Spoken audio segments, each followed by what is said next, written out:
I worked myself to the bone doing farm work for the family for 10 years, feeding my 2 lazy brothers, yet I never even had a full meal myself. Just to save a mouthful of cornmeal, my parents kicked me and my pregnant wife out of the house on a freezing winter night. Outside was the Xing'anling mountains at minus 30 degrees. In my past life, my wife and unborn child froze to death in that blizzard. With a dead heart, I ventured out alone and finally built a successful career. But unexpectedly, right before I died, those relatives all came running to fight over my assets. In the end, I died full of resentment. When I opened my eyes again, I had been reborn on the very day our family split up. My eldest brother Zhao Quanjun's voice suddenly rang in my ears. Hey, old third, wake up. How can you sleep when we rediscussing splitting the family? Slowly coming to my senses, I looked at the hideous bloodsuckers in front of me. And the deep-seated hatred from my past life surged madly in my heart. That year, I had just married the educated youth, Xiaoman. She was pregnant and couldn't work for work points. My biological mother, Xiang'anling, listened to a fortune teller who said it was a worthless girl. She forced my dad, Zhao Quanjun, to split the family no matter what. It just so happened to be the dead of winter, when heavy snow sealed the mountains. Our broken wooden hut collapsed under the snow, leading to the tragedy that followed. Just then, I took another fierce kick to my thigh. My second brother, Zhao Quanjun, stood up, pointed at me, and cursed, "Speak up. Stop playing dead." The kick instantly ignited the fury of 2 lifetimes. In my past life, when Xiaoman came back begging for help with her heavy pregnant belly in the heavy snow, it was this bastard who demanded $300 before he'd help fix the house. He indirectly killed my wife and child, and now he dared to kick me. The next second, I sprang up, grabbed Zhao Quanjun by the neck, and pinned him hard against the wall. "You were asking for death." He instantly rolled his eyes back, kicking his legs desperately as he struggled. "Mom. Dad. If old third hurts Quanjun, I won't live either." My second sister-in-law shrieked like a banshee. Zhao Quanjun also yelled, grabbing a cane to whip me. Several people pulled and dragged with all their might, but they couldn't pry open my iron grip hands. In the nick of time, I thought of Xiaoman. I couldn't become a wanted criminal just to kill a piece of trash.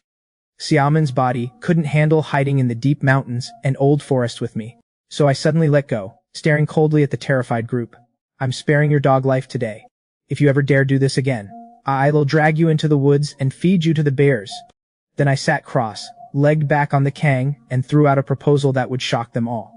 "Dad, Mom, let's end this family-splitting meeting right here. Since I'm such an eyesore to you, let's just draft a family severance agreement. We'll assign our names and submit it to the commune." As soon as these words came out, the room instantly fell dead silent. In this era and in Xing'anling, no one had ever heard of someone voluntarily asking to sever family ties. Sure enough, Zhao Quanjun trembled with anger. "Old third, you might not care about your face, but I can't afford to lose mine. If we re-splitting the family, let's talk it out properly. If you feel the family owes you, you can take an extra 10 caddies of cornmeal when you leave." However, I knew exactly where these animals' weak spots were. Whether you want to or not, you must sign this severance agreement. Otherwise, when grain is distributed at the end of the year, Xiaoman and I will take our 2 shares of rations based on the head count. As expected, upon hearing about splitting the grain, Zhao Quanjun and Zhao Quanjun immediately pulled Xiang'anling and cried poor. One complained that his growing boys were eating him out of house and home, while the other used the big fat boy in his wife's belly as a shield. Who knew that Xiang'anling, the head of the household, wouldn't even blink. Because she suffered health issues after giving birth to me, she wished I would just die outside. Sever it then. I will just pretend I never had this infilial son. The further this bastard rolls away, the better. Therefore, without another word, I found a piece of dark yellow paper and quickly wrote the severance agreement with a sharpened piece of charcoal. The moment Zhao Quanjun and Xiang'anling pressed their thumbprints, this disgusting family bond was completely severed. Immediately after, Xiang'anling pointed viciously at the door and issued her final ultimatum: "You roll out of here tonight. Also, nothing in this house belongs to you. Don't even think about taking anything with you." After pressing her thumbprint, Xiang'anling actually squeezed out 2 crocodile tears. It was a freezing winter night in the northeast, tens of degrees below zero. Making me roll out with nothing was basically murder. Yet I remained indifferent, coldly dropping a sentence: "From today on, we are strangers." Then I pocketed the severance agreement and headed straight for the west wing. But as I reached the door and saw the flickering candlelight inside, my feet felt like they were filled with lead. I couldn't take a single step.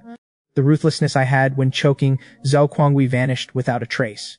I actually didn't know how to face my wife, Luke Simon. Just then, the wooden door patched with old newspapers was pushed open. Xiaoman poked her pale face out and asked, Jun, have your parents decided to split the family? Seeing the faded floral padded jacket on her, my heart ached as if pierced by countless needles. In my past life, I wasn't even a real man. Xiaoman, a clean, loving southern girl, came to this bitterly cold Xing'anling. When she was bullied while working during the day, all I knew was to tell her to endure it. Afraid that her bad class background would implicate me, she swallowed all her grievances. If I let down such a good woman again in this life, I'd be worse than an animal. So I took a deep breath and stepped forward. Simon, we were not splitting the family. I've severed ties with them. Hurry up and pack our things soon. We're leaving tonight. Simon's eyes widened in shock. She had no idea that in the main house right now, the Zhao family bloodsuckers were feeling incredibly smug. Eldest brother Zhao Quanjun urged the second brother to come watch me, terrified I'd steal even a needle. But unexpectedly, Zhao Quanjun was so traumatized by my choking that he refused to step out the door, clutching his neck. My biological father, Zhao Quanjun, was even more disdainful, certain that since I was stubborn from a young age, as long as Song Chunhua forbade me from taking anything, I would definitely leave with nothing but the clothes on my back. But they never expected that, having lived 2 lifetimes, I had long since changed. Jun, that's the cotton quilt's second sister. In-law is saving to make new clothes for the new year? In the West Wing, Xiaoman watched me sweep through the room like a bandit, completely dumbfounded.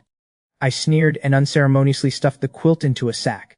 We didn't even have a thick blanket to keep out the cold. The cotton that woman was using for new clothes was definitely embezzled from our labor share. Only an idiot wouldn't take advantage of this. Next, I bundled the pots, pans, and farm tools into 3 massive packages. After my rebirth, my strength was astonishing. Easily hoisted the 400-pound luggage with a single shoulder pull. Simon stared blankly at my bull-like physique. Just as we were about to leave, Simon pointed at the stove, reminding me to grab my smoking pipe. I instinctively reached out, but the tragic memory of throat cancer from my past life flashed through my mind. The next second, my hand hovered in mid-air and pulled back. I'm quitting. From now on, I will never let you and the baby breathe secondhand smoke. Hearing this, unbelievable shock appeared on Xiaoman's pale face, and her eyes instantly turned red. Women are truly made of water. This one small decision completely washed away her fear of the future. Then, without hesitation, I took her cold little hand, shouldered all our belongings, and strode out the door. Stepping out of the West Wing, from this second on, I, Zhao Quanjun, had absolutely nothing to do with the blood-sucking Zhao family. The sound of me locking the door reached the main house. Hearing it, Zhao Quanjun let out a long sigh of relief and smugly pulled his wife back to their room to get busy. The eldest brother cursed the second brother in his heart for being so impatient, and my dad, Zhao Quanjun, was just about to scold him. But right then, a pig slaughtering howl erupted outside. Mom! Dad! That animal Zhao Quanjun stole everything from our house. By this time, I had already taken Xiaoman and pushed open the broken door of the drafty forest ranger hut in the woods. This dump didn't even have a lamp. Xiaoman clutched my sleeve tightly, her voice trembling. Jun, I'm a little scared. Let's light a lamp first. Hearing this, I suddenly froze. The room was pitch black, yet I could clearly see the empty wine bottles on the wall. I never expected that rebirth would not only increase my strength, but also give me vision comparable to night vision. Secretly ecstatic, I quickly dug out the kerosene lamp and lit it. As the dim yellow light flickered on, the dilapidated wooden hut instantly felt a bit more human. Then I pressed Xiaoman into a chair, rolled up my sleeves, and started working like crazy. Lighting the fire, clearing the ash, boiling porridge, patching the window cracks to make up for what I owed her in my past life. I wished I could tear my heart out for her. I kept at it until past midnight, and the room finally warmed up. Sweating profusely from the heat, I took off my shirt and vigorously wiped myself down with a towel. My skinny rib, showing frame was long gone. This explosive muscular body made Xiaoman blush instantly, shy as a newlywed bride. Jun, don't catch a cold. Dry off and come to bed. I'm dirty. I will sleep after I wipe clean. I promise to wash up every day from now on. Xiaoman's eyes widened, unable to believe that this gentleman who quit smoking and loved cleanliness was actually me. Next, I patted the Kang bed and deliberately made up a lame excuse. Xiaoman, move closer to the head of the Kang. I'll sleep at the foot so I won't wake you when I get up early tomorrow. This was a northeast Kang. Everyone knew the head near the stove was the warmest. I did this purely because I'd rather freeze myself than let her be cold. But the next second, Xiaoman, wrapped in the blanket, suddenly trembled all over and burst into tears. She was sent down to the countryside at 16 and suffered freezing and hardship at the forestry farm for 4 whole years. She even endured endless dirty looks because of her bad class background, not even daring to breathe loudly. Now suddenly being cherished in the palm of my hand, this girl's years of grievances completely broke loose. My heart ached terribly. I pressed my burning chest against her and held her tightly in my arms. Tomorrow will be better. Xiaoman finally stopped being shy and hugged me back tightly. Soon, she fell into a deep sleep with a sweet smile. In the blink of an eye, it was early the next morning. The bright sunlight woke me up. Looking at Xiaoman still sleeping soundly in my arms, my hanging heart finally settled completely. Without those beastly family members scheming and attacking, life in these woods was simply fantastic. I tiptoed out of bed, grabbing my axe, knife, and slingshot. Tomorrow, Maddie Village would face the biggest blizzard of the year. Before that, I had to race against time. Today, I needed to hunt at least a few wild pheasants to make soup to nourish Xiaoman's body. If I could bag a roe deer, that would be even more perfect. In my past life, after Xiaoman froze to death, I struggled and survived in these woods for a whole year. Right now, I couldn't be more familiar with every blade of grass and every tree here. These days, selling game to the commune only fetch 80 cents a catty, and they even required meat coupons. The prices were ridiculously low. However, if I took the game to the county black market, a 60-pound roe deer could easily be exchanged for $80. Back in the day, my first pot of gold was earned right from these woods. As soon as I stepped out, I keenly noticed an anomaly on the snow. Relying on my freakish post-rebirth vision, I spotted several small oval snow pits at a glance. These were definitely snow rabbit tracks. Following the trail, I quickly locked onto a small burrow hidden in the dry grass. Knowing the principle of a cunning rabbit has 3 burrows, I circled the grass patch and, sure enough, found another ventilation hole 2 meters away. I immediately packed a solid snowball, smashed it hard into the first hole, and then lunged toward the other opening at lightning speed. Unexpectedly, just as the fat rabbit poked half its head out, my large hands clamped down hard on the back of its neck. With a sudden twist of my wrist crack, the 10-pound fat rabbit instantly died. Not only would we have a good meal, but its fur would be perfect for making Xiaoman a pair of frost-proof leather gloves. Who knew my luck would be so unstoppable? Just as I put away the rabbit, I spotted a dense black patch in the woods nearby. It was actually a flock of purebred black pheasants. These things were northeast black-bone chickens, extremely rich in nutritional value. An ordinary meat chicken sold for $1 at most. But if I took these babies to the black market, one could fetch at least $3 or $4. This was absolutely the perfect premium supplement for Xiaoman's body. Without hesitation, I pulled out my slingshot and aimed at the closest one. I drew it back fully, and the stone shot through the air. The black pheasant didn't even let out a cry before its head was blown off on the spot. Even I was shocked. This accuracy was comparable to a sniper. I pressed my advantage and took down 3 more in succession. In less than half an hour, I had bagged 4 black pheasants and a fat snow rabbit. If I took these to the black market, I could get at least $15. You have to know, working yourself to the bone at the production team all day only earned you 40 cents. You'd be lucky to make $15 a month. Even working like crazy, Ermin from the village owed the team a full $2,000 just to feed her paralyzed husband. Only an idiot would go to work. Carrying my loot, I decisively headed back, only wanting to hurry home and make breakfast for my wife. Meanwhile, the fields of Maddie Village were in an uproar because of me. The production team accountant, Li Daohuang, did a roll call and found I was the only one missing. He turned to question Zhao Tinyu, but my second brother Zhao Quanjun immediately started cursing viciously. Accountant Li Zhao Quanjun died out there.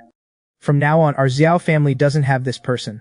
Li Daohuang took a hard drag of his dry tobacco and instantly guessed most of what happened. Splitting the family is fine. I will go report to the captain right now and calculate his work points separately at the end of the year. However, hearing this, Zhao Quangui's eyes turned red with anxiety. It's not splitting the family, it's severing ties! That rebellious son Zhao Quanjun stole everything from our house last night. Accountant Li, take me to see the captain. I'm going to the commune to sue him.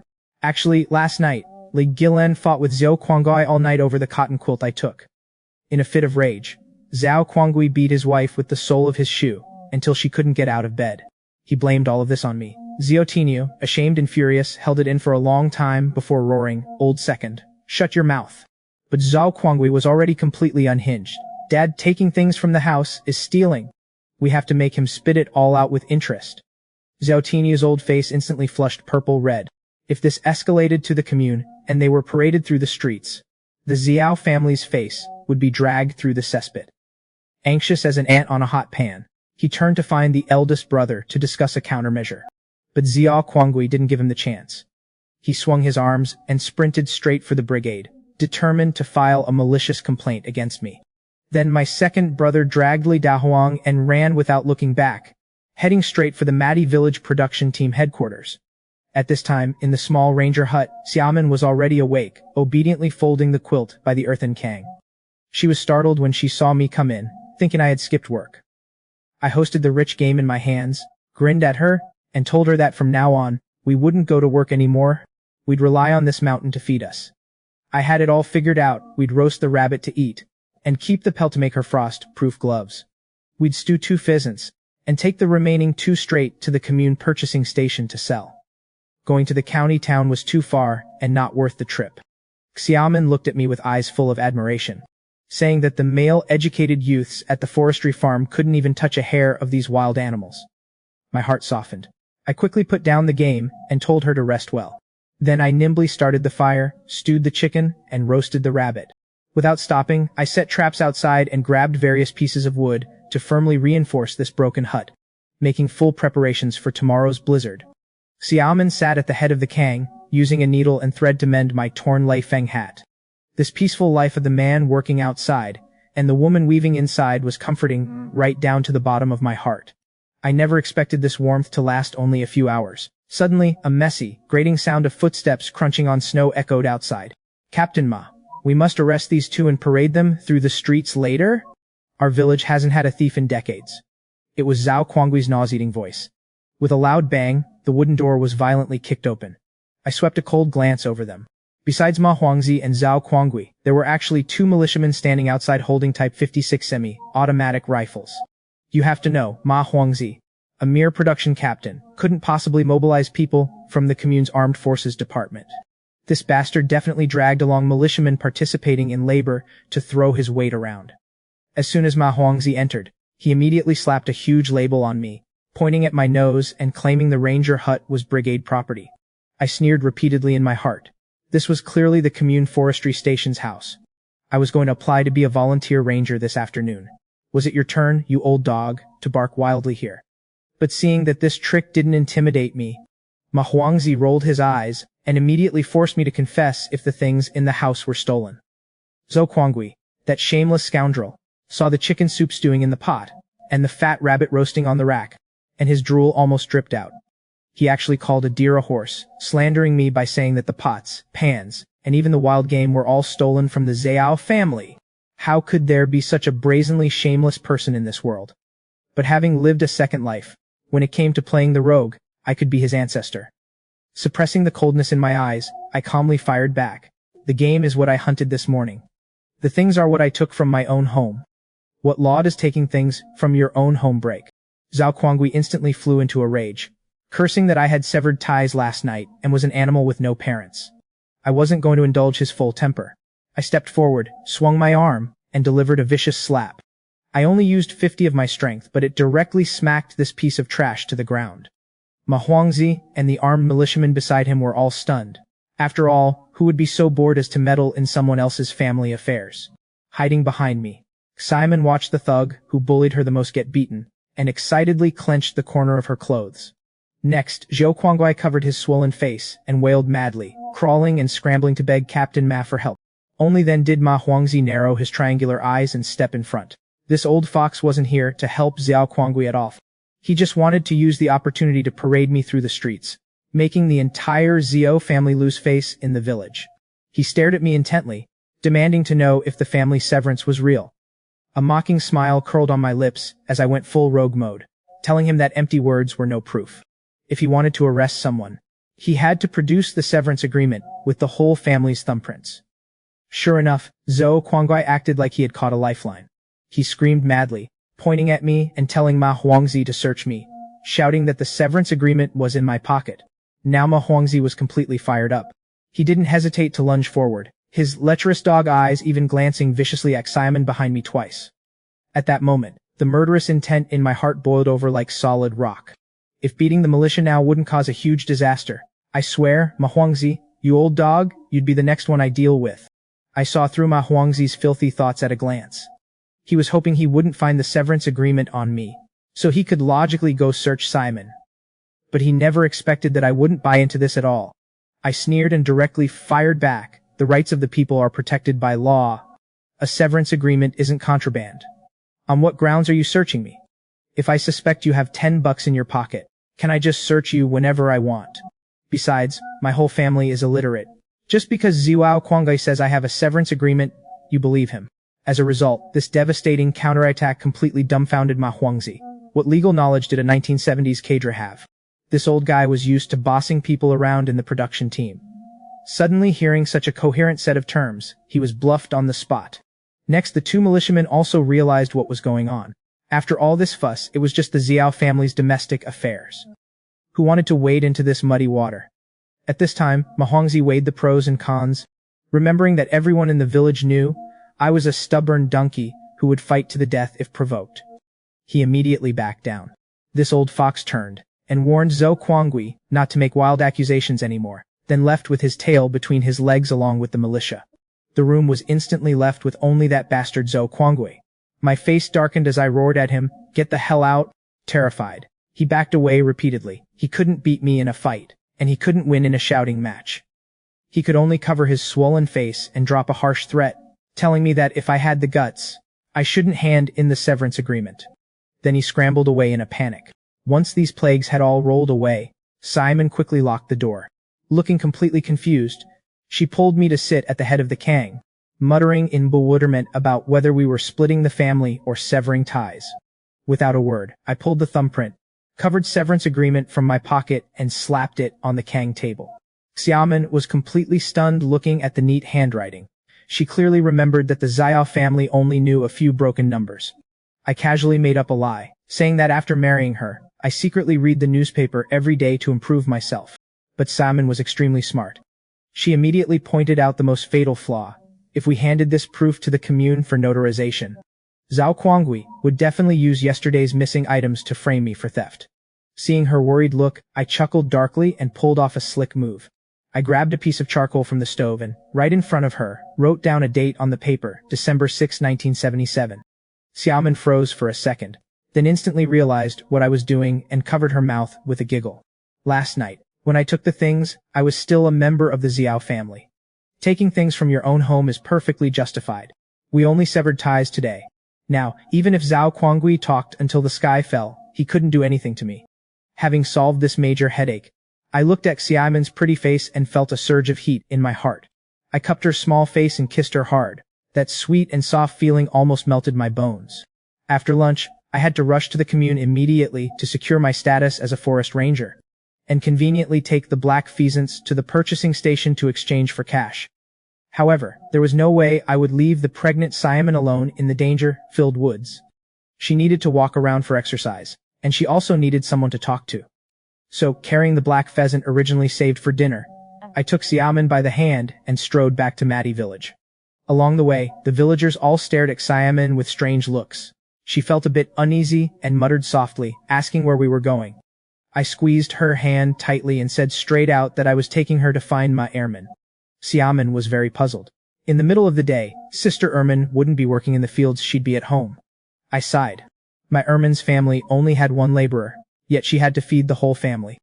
She was definitely secretly saving her rations from the public canteen to bring back home. Sure enough, when we pushed open the dilapidated wooden door of May Ermin's house, we happened to see her breaking a mixed, grain-steamed bun into two pieces, one large and one small. She stuffed the small half to her 4-year-old daughter Ludea, and fed the large half to her paralyzed husband, Liu Si, who lay on the kang like a dead man. Seeing us enter, May Ermin enthusiastically greeted us to sit down and poured water. Actually, I had a very special connection with this Sister Ermin. Back when I was too poor to afford a wife and my Ermin could barely survive, someone in the village actually suggested she remarry me, bringing her whole family, including her bedridden paralyzed husband. In fact, earlier on, the villagers had even urged me to form a pulling the cart arrangement with May Ermin. I almost compromised with reality and agreed to this bizarre arrangement, until I met Xiaoman and fell in love at first sight. I casually hung the cleaned black pheasant on the wall, asking May Ermin to stew it for soup to nourish my paralyzed brother-in-law, and then asked her to help look after the pregnant Xiaoman, Unexpectedly, my Ermin looked very troubled. Her family hadn't had meat since last New Year, and she was truly craving it. But she still had to go to the fields in the afternoon to earn work points to survive. Seeing this, I directly threw out an astronomical offer. I'll pay you a salary of $1 a day. Not only that, I will also cover the meals for your family of 3. As soon as I said this, Xiaoman's small face turned pale with fright. Her class background was already bad, and the villagers loved to point fingers at her. If I spent money to hire someone to serve her, wouldn't that really make her look like a capitalist young miss? My heart ached as I rubbed Simon's head, softly comforting her. Don't be afraid. It's already the end of 77. Life will only get better from now on. Those secrets you don't dare to speak of will sooner or later become your pride. As a reincarnator, I knew all too well how invincible her family background of university professors and entrepreneurs would be once the winds of reform blew. However, May Ermin was also shaking her head in fear. She was pretty, and had always been coveted by the production team captain, that old dogma Huangzi. If she dared to skip work, that old bastard would definitely use the opportunity to find fault with her. I sneered and immediately threw out a countermeasure. Just say you and Xiaoman are sisters chatting.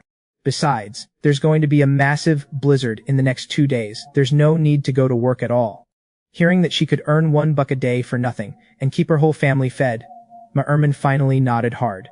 This was her only hope of paying off the massive 2,000 buck debt to the brigade. After settling Xiaoman down, I rushed non-stop straight to the Hongsing commune.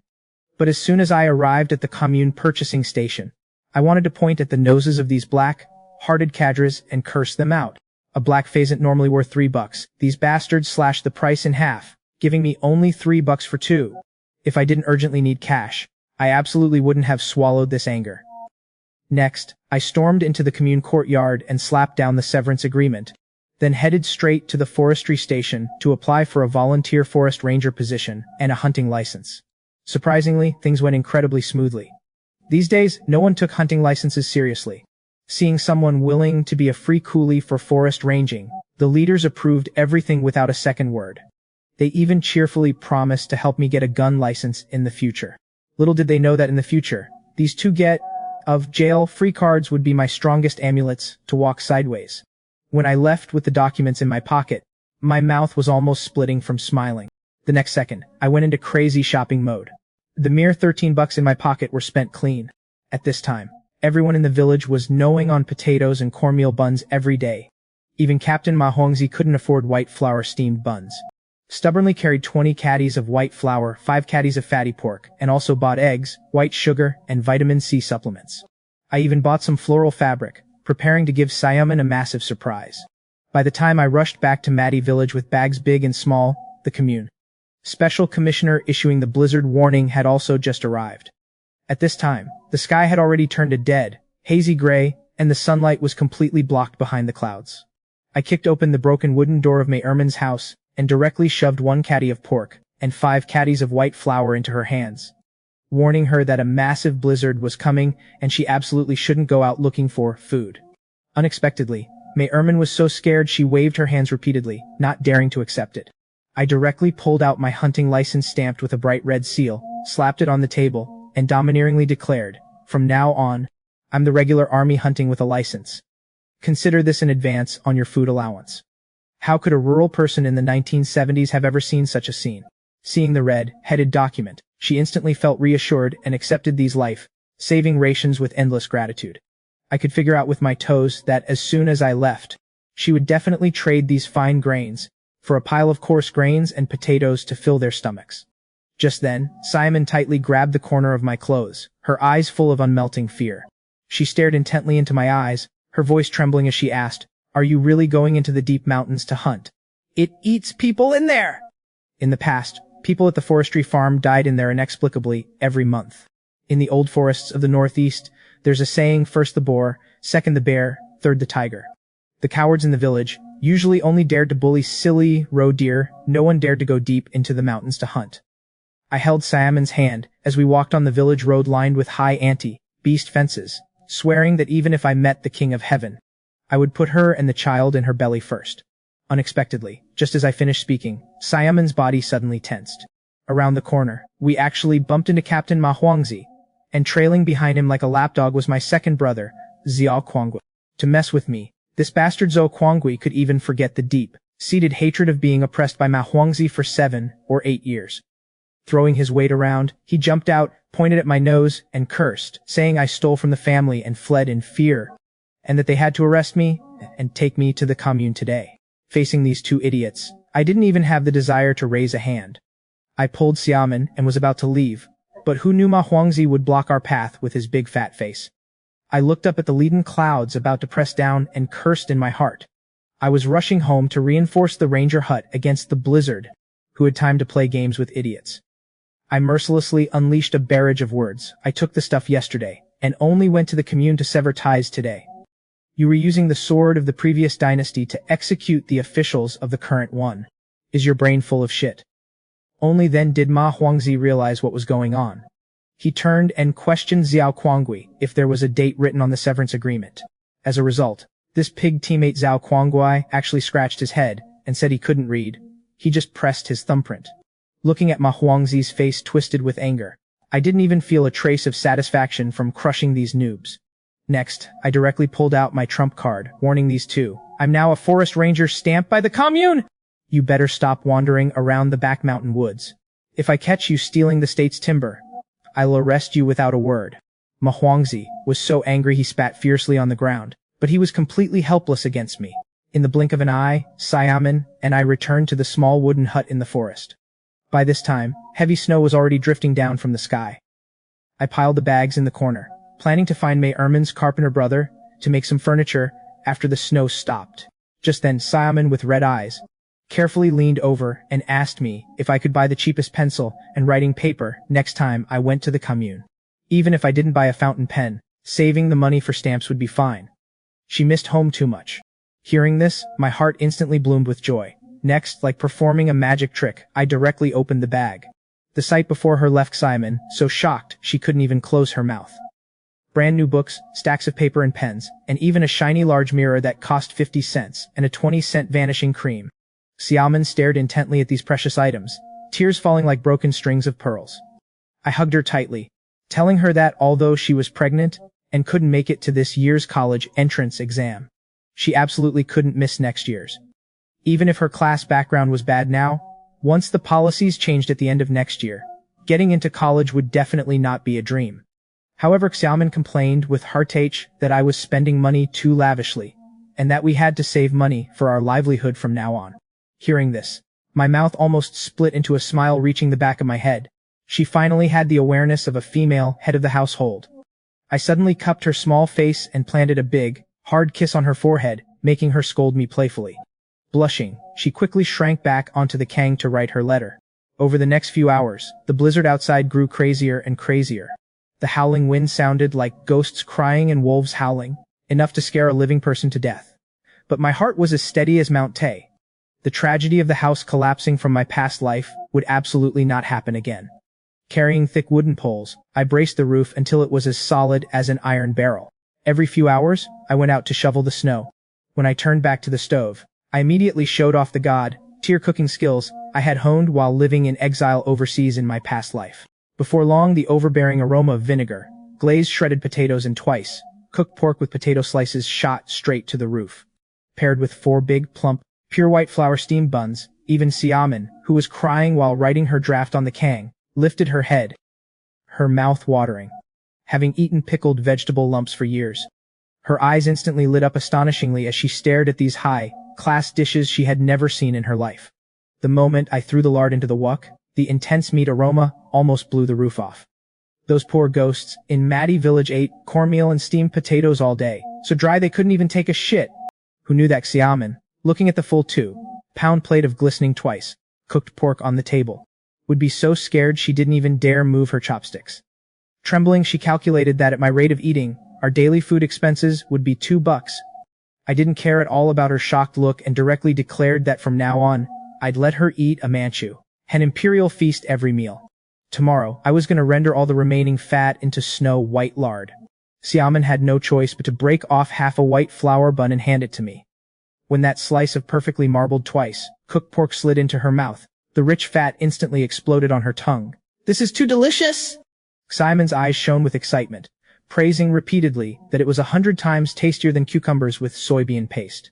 Watching her feast so heartily, I secretly swore in my heart, as long as this woman enjoys her food, I'm willing to hold a spatula for her for the rest of my life. However, the warm days were shattered in the blink of an eye. On December 7, 1977, Xing'anling welcomed an extremely rare, massive blizzard. Early in the morning, I pushed open a crack in the door and saw that the snow outside was nearly a meter deep. Grabbing a shovel, I tumbled and crawled out of the house, desperately packing down the snow just to barely find a foothold. Just then, I suddenly caught a glimpse of a yellowish-brown lump lying next to a large tree, not far away. Getting closer, I almost laughed out loud on the spot. It was actually a silly roe deer with its head buried deep in the snowbank. This little beast was probably dizzy from hunger to do something so stupid. I grabbed it by the back of the neck and yanked it out by force. Shouldering this 50-pound little guy, I tied it to the door of the wooden hut. Listening to this little thing barking and howling, I felt like a crisp 70-buck bill was floating right before my eyes. With this huge sum, I wouldn't have to worry about our livelihood for half a month. But just as I climbed the ladder to clear the snow off the roof, an accident suddenly occurred.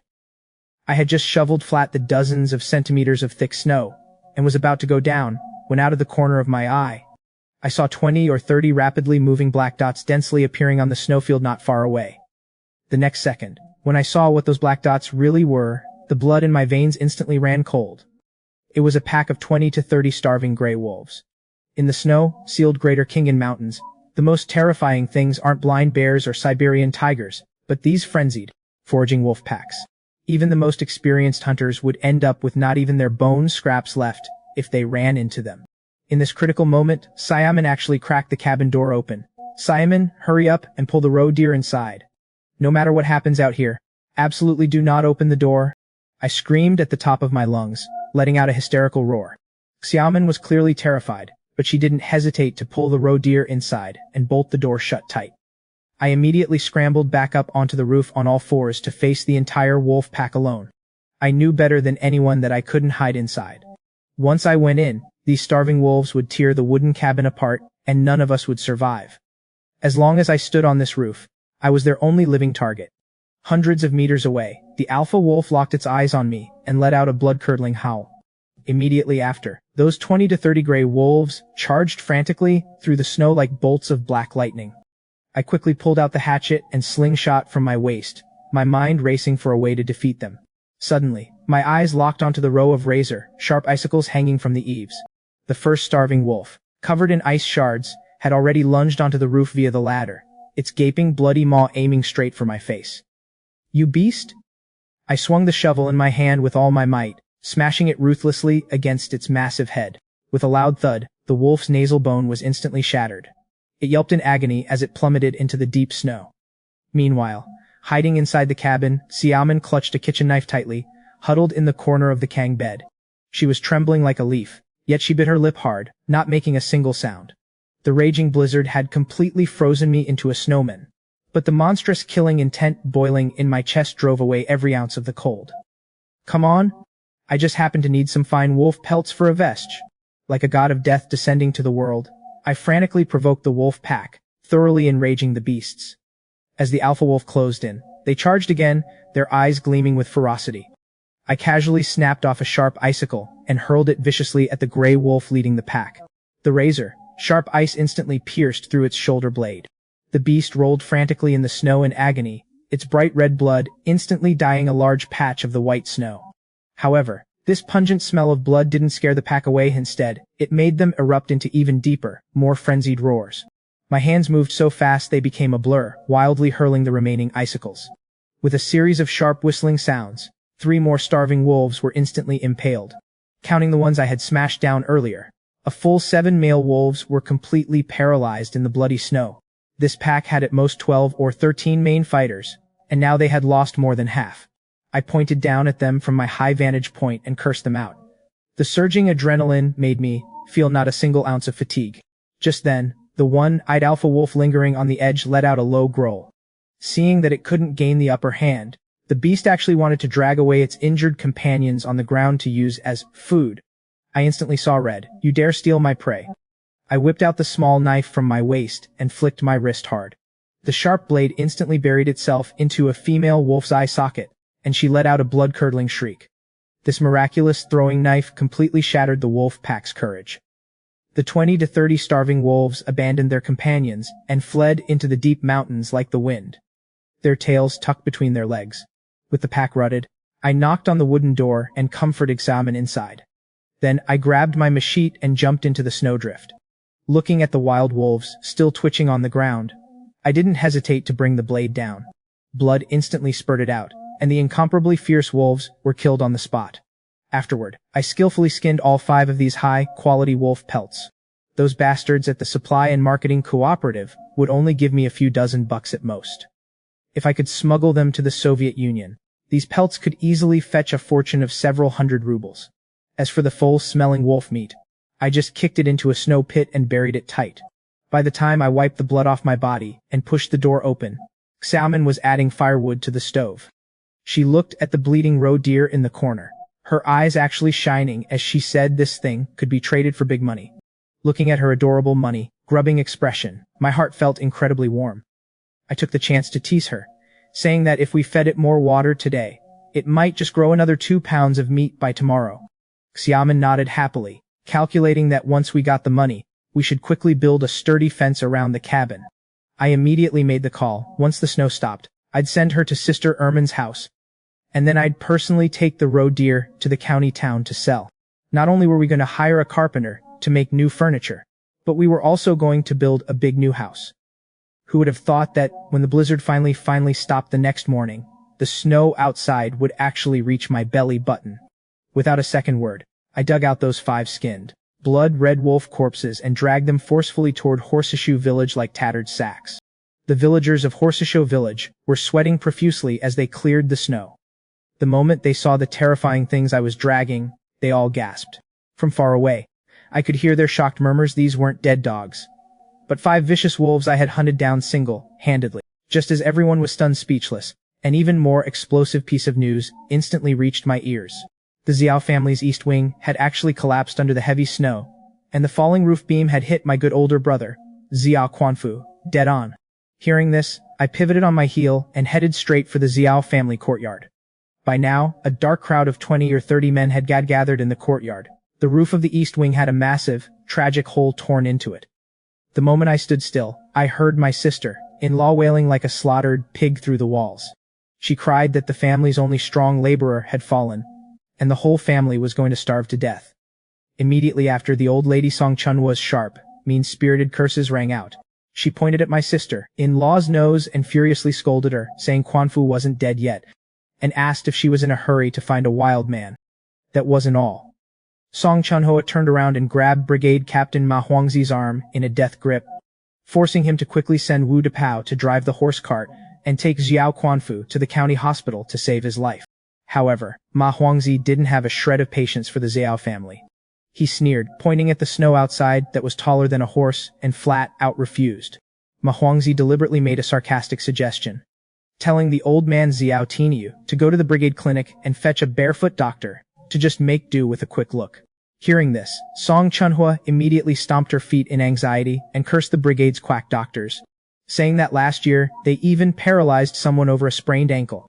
If they came to treat Quanfu, wouldn't it just kill him outright?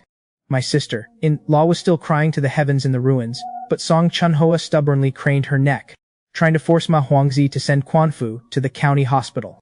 Who knew Ma Huangzi would roll his eyes and come up with a wicked idea, suggesting they get a handcart and pull him to the county town with human power. Immediately, the eyes of everyone in the courtyard locked onto my good second brother, Zhao Quanjun. He was the only young, strong man left in the Zhao family now, but unexpectedly, Zhao Quanjun shrank back in terror, waving his hands and yelling that he'd die of exhaustion before he could even pull the cart to the county town. Looking at this selfish, disgusting face, I stood outside the courtyard, feeling thoroughly nauseated. Just as I was about to turn and leave, Zhao Tiniu, standing under the eaves, suddenly caught sight of me. Like a drowning man clutching at a straw, he rushed over and grabbed me tight, begging me with snot and tears to help out. He wanted me to drag my older brother to the hospital. It was only then that the village elders noticed the 5 bloody wolf corpses I was dragging in my hands, and they instantly gasped. Concluding that I had the brute strength to hunt down wild wolves, they all ran over to persuade me, saying there's no such thing as an overnight grudge between family. Looking at Zhao Tinyu's hopeful eyes, and catching a glimpse of Song Chunhua and her son nearby, who didn't even dare look at me, I suddenly let out a cold laugh. Not only did I not refuse, but I immediately laid out a condition that completely broke them: transfer the deed of this house to me. Not only will I take responsibility for pulling Quanfu to the county town, but I will also cover all his future medical bills. The moment I said this, Song Chunhua jumped up like a wild cat whose tail had been stepped on, pointing at my nose and cursing me out, telling me, this beast, to get the hell out. I couldn't be bothered with this crazy bitch. I turned to stare at Zhao Tinyu and told him that aside from him, even if everyone else in the Zhao family died off, it wouldn't have a damn thing to do with me. After that, I left that place of trouble without looking back. The good show was over. I went straight to knock on May Ermin's wooden door, carrying the wolf meat. Sister Ermin comforted me with a look of heart-touch, saying everyone in the village knew how the Zhao family behaved. And she didn't even want to mention that unlucky family. I immediately cut off the meat from 2 wolves and left it for her, giving the rest to her brother, Carpenter Ma. Not only did I offer a high price of $50 to have Carpenter Ma build my new house, I also asked Sister Ermin to look after the pregnant Xiaoman for half a day. At first, Sister Ermin absolutely refused to accept the gamey wolf meat, until I said that if she didn't eat it, I'd just throw it in a pit. Only then did she reluctantly accept it, patting her chest and promising to do a beautiful job.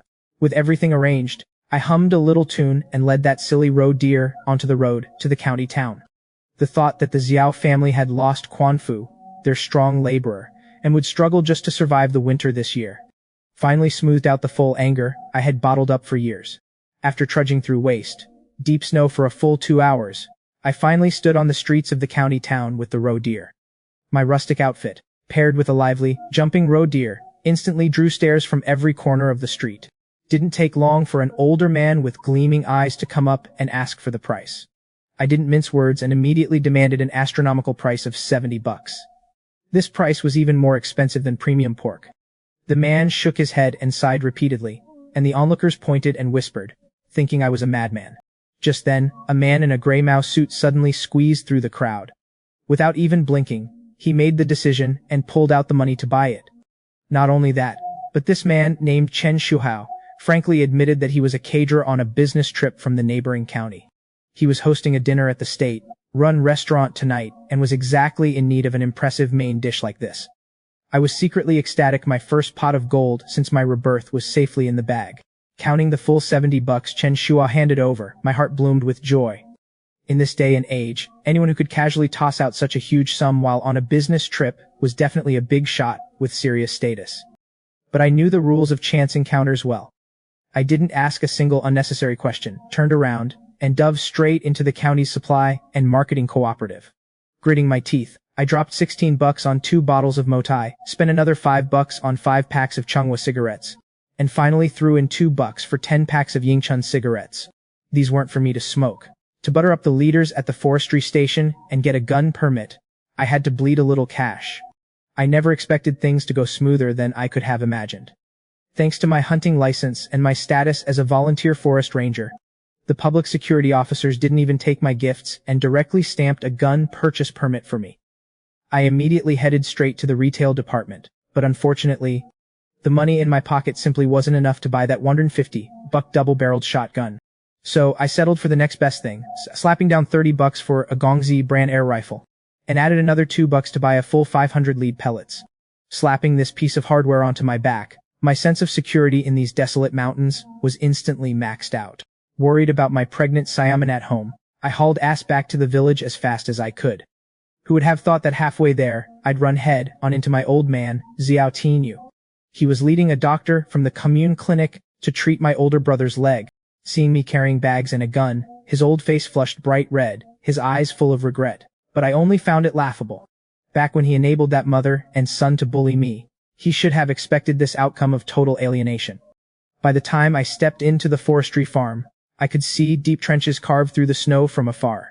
Carpenter Ma was working hard, dragging logs. The moment he saw me, he smiled and thanked me repeatedly, not forgetting to bitterly curse Brigade Captain Ma Huangzi for being a deadbeat.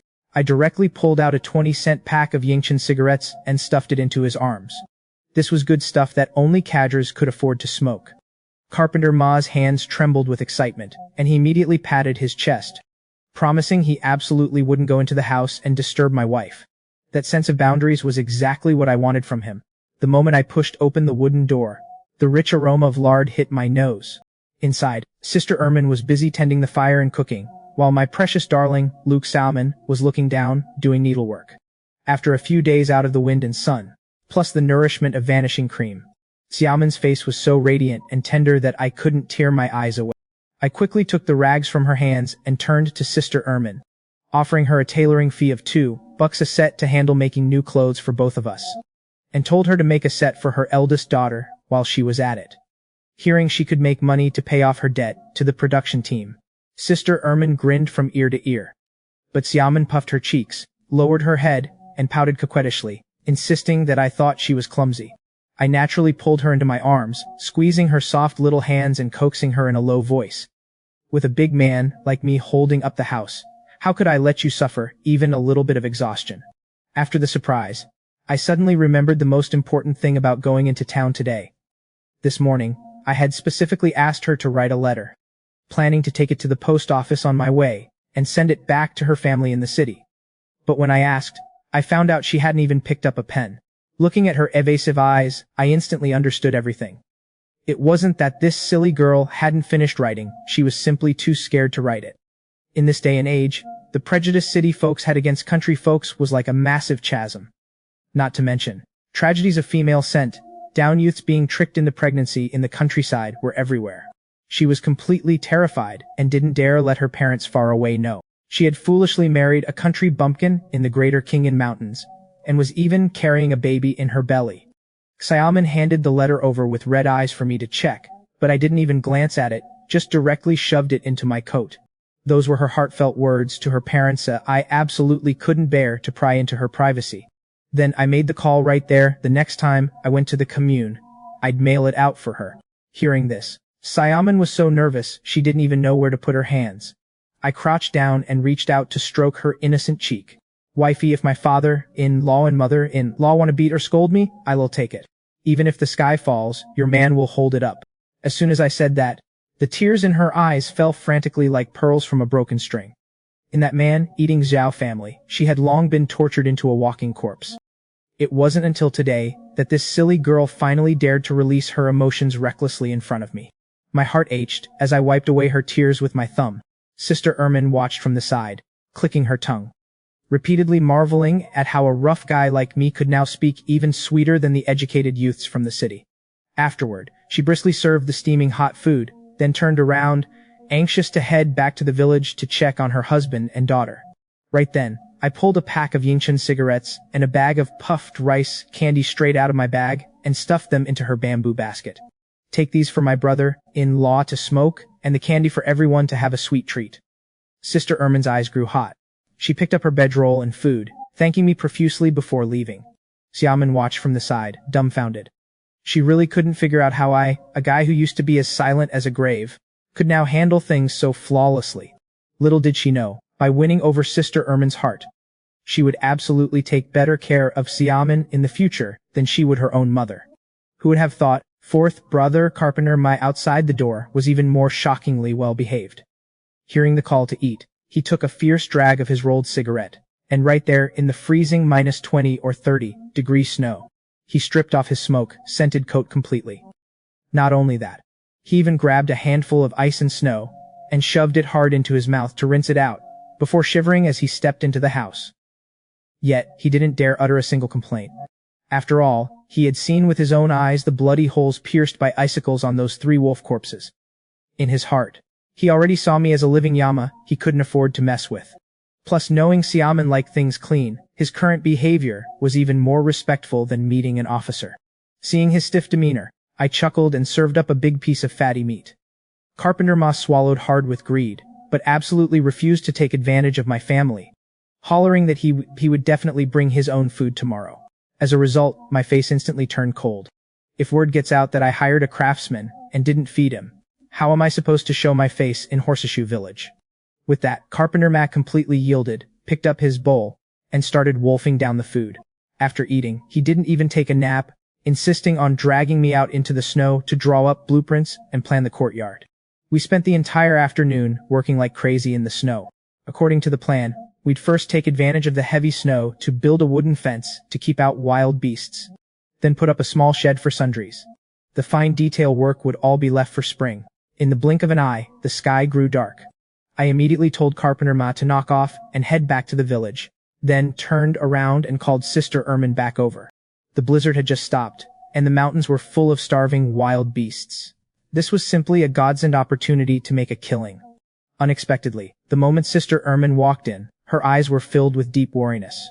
Out here in the wilderness, a lone man and woman, she definitely thought I had some shady intentions toward her. It wasn't until I pulled out that shiny Gongzi brand air rifle, tucked a modified military shovel into my waist, and grabbed a sharp machete, that she finally let out a massive sigh of relief.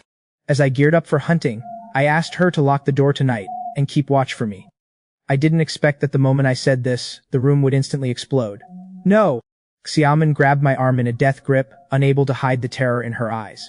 Sister Ermin stamped her feet in anxiety, scolding me that going into the greater Qing'an Mountains in the middle of the night was simply a death wish. Leaving aside the frenzied wolves, tigers, and leopards, just the sub-zero blizzard alone could freeze a man into a solid ice sculpture overnight. However, they had no idea what kind of earth-shattering changes had happened to my body. Now, my body was like a roaring furnace. Even if I slept shirtless in the snow, my blood would still boil with heat, not to mention my terrifyingly evolved senses. Even in a pitch-black night without a sliver of moonlight, no living thing around could escape my eyes. Day and night made absolutely no difference to me. Why should I let those fat sheep foraging frantically in the night slip away? Xiaoman, Sister Ermin, just put your hearts at ease. I'm just going to look around the perimeter. Would I joke around with my own life? I grinned, looking completely relaxed, but Xiaoman shook her head like a rattle drum, clutching my sleeve and refusing to let go. Just then, Sister Ermin's eyes darted around, and she tossed out a compromise. Junner, if you want to go into the mountains, fine, but you absolutely cannot go alone. You have to find a helper.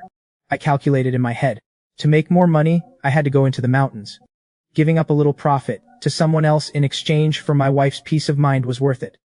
Who should I get to help? Sister Ermin blurted out a name, Liangzi. Hearing that name, my mouth twitched. This Liangzi's real name was Liang Wu. His old man used to be a famous old hunter in the village, but unfortunately died in an accident in the mountains. Now he was reduced to being a breeder who fed pigs and grazed horses in the village. However, he had a resounding nickname, the Northern Bed God of War. In our greater Qing'an Mountains, there's a type of man called a harness puller, who specifically goes to families where the men can't work to help support the household. But the rule is they can only sleep on the Northern Kang bed.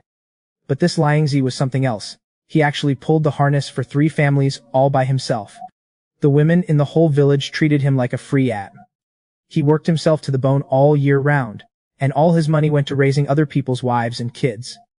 The most pathetic part was that he didn't even have a single child of his own flesh and blood. But Sister Ermin had her eye on Liangzi's hunting skills, honed since childhood. He knows the rules of the mountains. He absolutely won't drag you down, and he won't run his mouth. Sister Ermin lowered her voice. My mind spun. This was definitely doable. 2 people could carry back double the prey. Plus, Liangzi was more honest than an old ox. He was simply the perfect helper. I immediately slapped my thigh and settled the matter. I asked Sister Ermin to stay tonight to keep Xiaoman company, grabbed my gear, and charged into the night. By now, the sky was just getting dark, and the biting cold wind whipped my face until it stung. I had to go from house to house to find him. The first house was 5th sister, in-law like Xiuhua's. Her man had severe lung disease, and all 3 mouths in the family relied entirely on Liangzi to feed them. I stood outside the broken wooden door, and yelled at the top of my lungs. After a moment, Lai Xiuhua lifted the door curtain and poked her head out. Seeing it was me, she didn't show a shred of warmth. He's not our house. Go look for him at Zhang Laki's place. With that, she slammed the door shut with a bang. I couldn't help but sneer. This Northern Bed God of War actually had a scheduled rotation? These 3 families had clearly set strict rules, terrified that they wouldn't be able to find this sucker when they needed him. Then I pivoted and headed straight for Zhang Laki's house. Liangzi! Come out and lend a hand. I roared from outside the courtyard wall. As soon as the words left my mouth, Liangzi rushed out in a panic, draped in a torn padded jacket. The moment he saw it was me, he immediately flashed his trademark honest, goofy smile. As fellow honest men who had almost become harness pullers, there was a bit of mutual sympathy between us. I then strode into the house and reached out to pull out a handful of fruit candies. Jiang Laqi's family also had 2 half-grown kids. With his lung disease, gifting smokes or booze wouldn't work. These few pieces of candy were the best stepping stone. If it isn't third brother, Jiang Laqi, looking sickly and frail, leaned against the base of the southern Kang wall, with his 2 kids huddled in his arms. Seventh sister-in-law beside him didn't even lift her head, just minded her own business washing potatoes by the stove. I smiled, and stuffed the candy into the hands of the sensible Jiang Shuren and Jiang Shuwa, then turned and stared at Jiang Laqi with burning eyes. 7th brother. I'm a forest ranger now, and can't earn work points, so I'm counting on going into the mountains to hunt for rations. Liangzi knows his way around the mountains, so I want to take him along to lend a hand. What do you say? To take Liangzi away, I had to get past these bloodsuckers first. Sure enough, Jiang Laqi's cloudy eyes instantly lit up. The news that I had stabbed 5 wolves to death with icicles this morning and shared the meat with the village had long since spread. These people were going crazy with jealousy. Third brother, if Liangzi goes with you, can he get a share of the good stuff? Jiang Laqi stared at me intently, not hesitating to slap his hand down on the edge of the Kang. 7th brother, I won't boast too much, but just 1 week in the mountains will absolutely be more than enough to trade for a whole month's rations for your family. Actually, I knew perfectly well in my heart that with my current terrifying skills, let alone a week, even just 1 day in the mountains would earn enough money to buy their families' lives for a year. Who knew that upon hearing this, Jiang Laqi would be so excited he even forgot to cough. Looking like he was having a terminal burst of energy, he suddenly sat up straight. I sneered inwardly. Jiang Laqi didn't care about Liangzi's life or death at all. The brigade's grain production had dropped this year. How could Liangzi feed their 3 mouths all by himself? But unexpectedly, the moment Jiang Laqi heard they could trade for rations, his whole person instantly glowed with vitality. Even dragging his sickly body, he immediately scrambled off the broken Kang to see us out. Then he generously waved his hand, telling Liangzi to take whatever gear he needed from the house. In truth, Liangzi's heart was pounding. His own father had died in the mountains, but life right now was just too hard to endure. So he had to bite the bullet and follow me to find a way to survive. Hearing there was ready-made gear, I instantly perked up. An old hunter's house definitely had some hidden treasures at the bottom of the chest. I immediately took Liangzi and headed straight for his house at the northernmost end of the village. Pushing open the broken wooden door, Liangzi struck a match and lit the kerosene lamp. Who would have thought that the moment he opened the large wooden chest on the floor, my eyes would instantly go wide. Inside lay 2 well-maintained gleaming shotguns.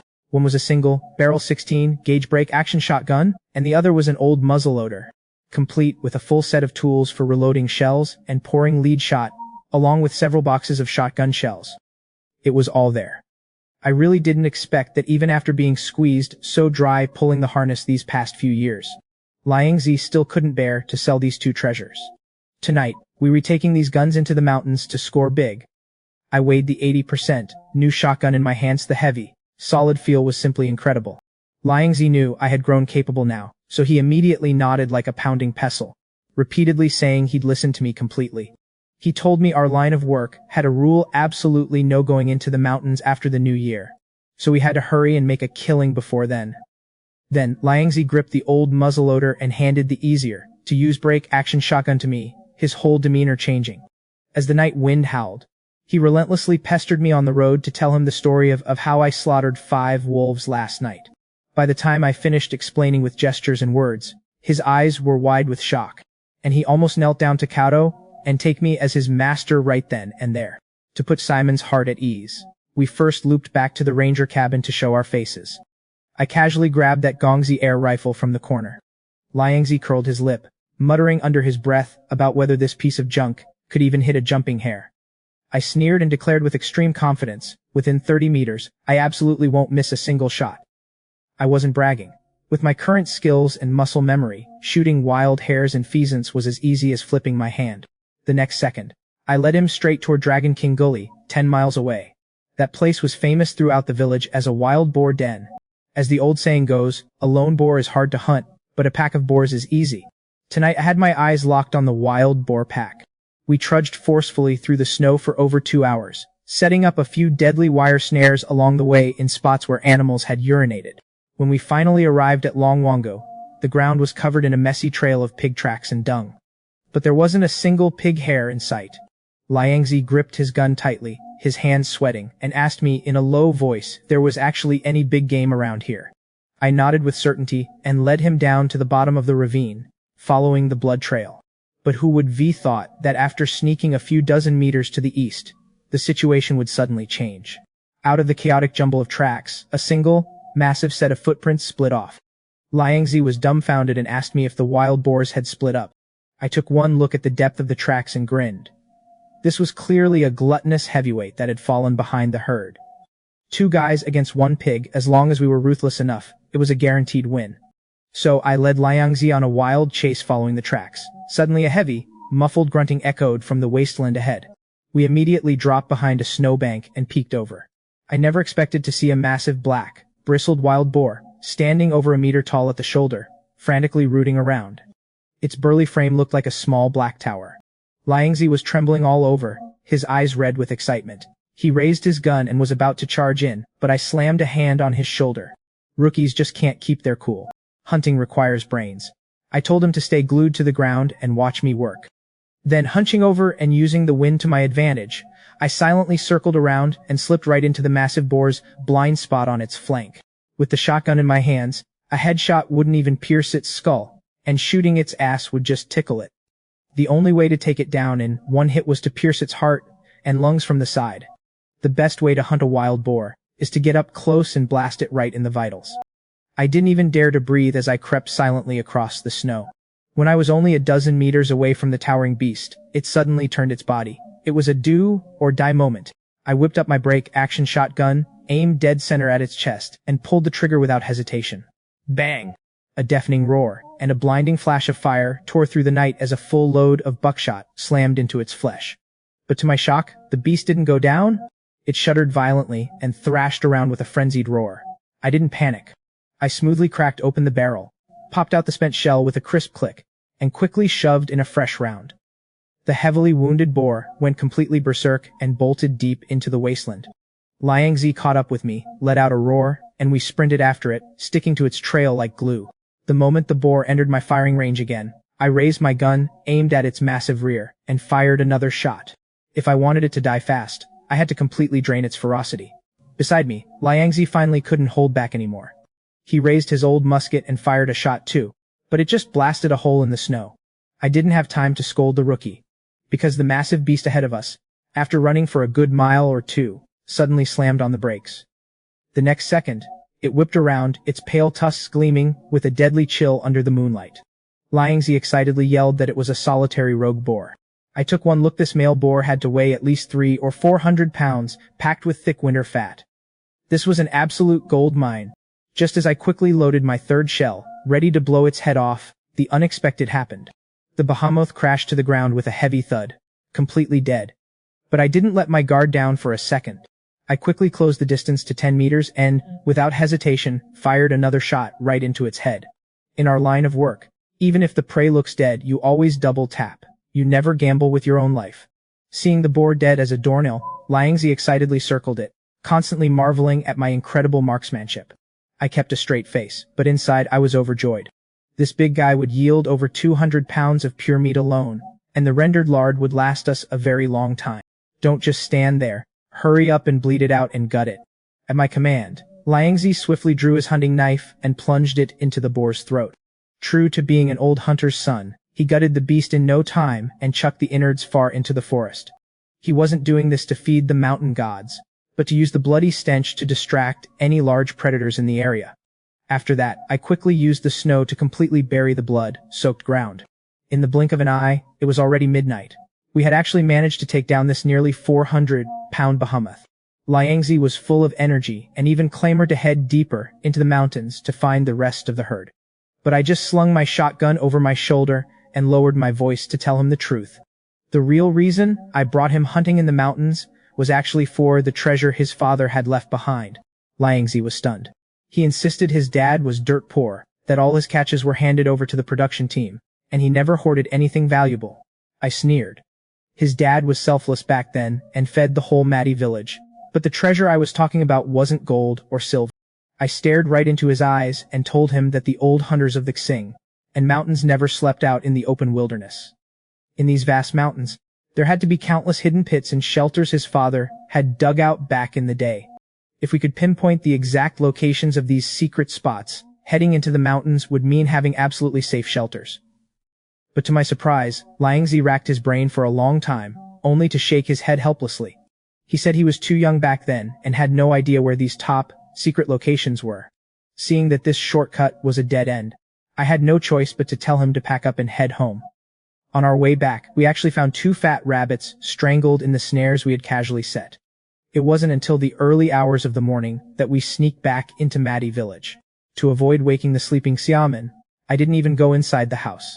Liangzi was already so exhausted he could barely keep his eyes open, yawning non-stop and just wanting to go home to sleep.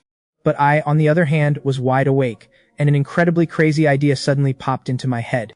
I chopped off a pig leg and shoved it to Liangzi as payment for his hard work.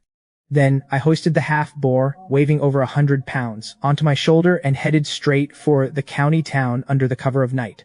By the time the sky began to lighten, I dove straight into a state-run breakfast shop. I was starving, my stomach touching my back. I slammed down $1 and some food stamps, ordering over 20 vegetable buns bigger than my fists, plus 5 fried dough sticks and 2 bowls of soybean soup. The accountant at the state-run shop was dumbfounded. Little did he know, I wasn't just gonna stuff my face right then and there. I was taking the rest home to freeze and eat slowly. Just as I was wolfing down the food, choking and chugging the soybean soup, I never expected someone to suddenly slap me hard on the shoulder from behind. If this had been deep in the old forest, I would have jumped out of my skin. But when I turned around, the guy patting my shoulder was none other than Cheng Shuhao, the man who spent $70 buying my roe deer yesterday. Thrilled, I enthusiastically pulled him down to sit, and slid my untouched bowl of soup over to him. Cheng Shuhao didn't stand on ceremony. He let out a hearty laugh, took a sip, and praised how it tasted exactly like his hometown in North China. Hearing that, I immediately perked up and played along, saying my ancestors were from eastern Henan and had migrated to the northeast, just to build a connection with my fellow townsmen. Sure enough, the trick worked like a charm. Cheng Shuhao nodded repeatedly, mentioning he was from western Shandong. Then his gaze suddenly shifted, locking onto the half-boar I had tossed on the floor. His eyes lit up, estimating that my half-pig weighed at least 100 pounds. I nodded. I took the opportunity to tell him I had just gotten my hunting license, and that I took down this wild boar yesterday, using nothing but the village's crappy old single-barrel break-action shotgun. To my surprise, he frowned deeply, his face full of disbelief. He pointed out that the money from selling the roe deer yesterday, plus this pig, was more than enough to buy a brand new double-barreled shotgun. I gave a bitter smile and confessed that my family had just gone through a crisis, and I was completely broke right now. Cheng Shuhao misunderstood and actually offered to look at my gun purchase permit, wanting to step in and help me out. I hadn't even processed what was happening and patted my chest, promising I'd save up enough money to buy a gun in a couple of days. But the next second, he casually dropped his real identity, shocking me so much I almost spit out my bun. Cheng Shuhao smiled faintly and revealed that he was the vice director of a state-run factory that produced both military and civilian firearms. As long as my permit didn't restrict the model, he could make the call to trade my half-boar for a good gun. Holy crap! My mind was blown. This guy was actually the vice director of the neighboring county's military factory. This was the kind of top-tier connection money couldn't even buy. Just then, he immediately poured a bucket of cold water on me, saying that even if I could get a special-issue gun, the available options were pitifully few. But without missing a beat, I opened my mouth and asked for a Type 56 submachine gun. I knew full well that their factory warehouse was piled high with a massive batch of defective submachine guns that either misfired or couldn't shoot straight. But to me, even the crappiest submachine gun was 10,000 times better than a homemade hunting rifle that was basically a fire poker. Cheng Shuhao was taken aback at first, completely baffled as to how I knew about this batch of rejects, but he didn't bother asking too many questions. He agreed readily, grabbed the half-boar, and took me straight to the county supply and marketing cooperative. He expertly made a high-level phone call. In the blink of an eye, a Type 56 submachine gun reeking of gun oil was actually delivered to me with the utmost respect.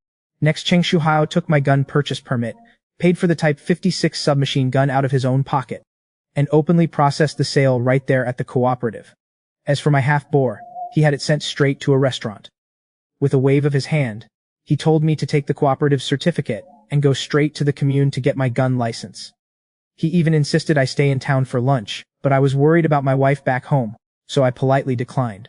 To put his mind at ease, I patted my chest and promised I'd go to the Public Security Bureau for the annual inspection every year, and swore I'd send him any good mountain game I caught.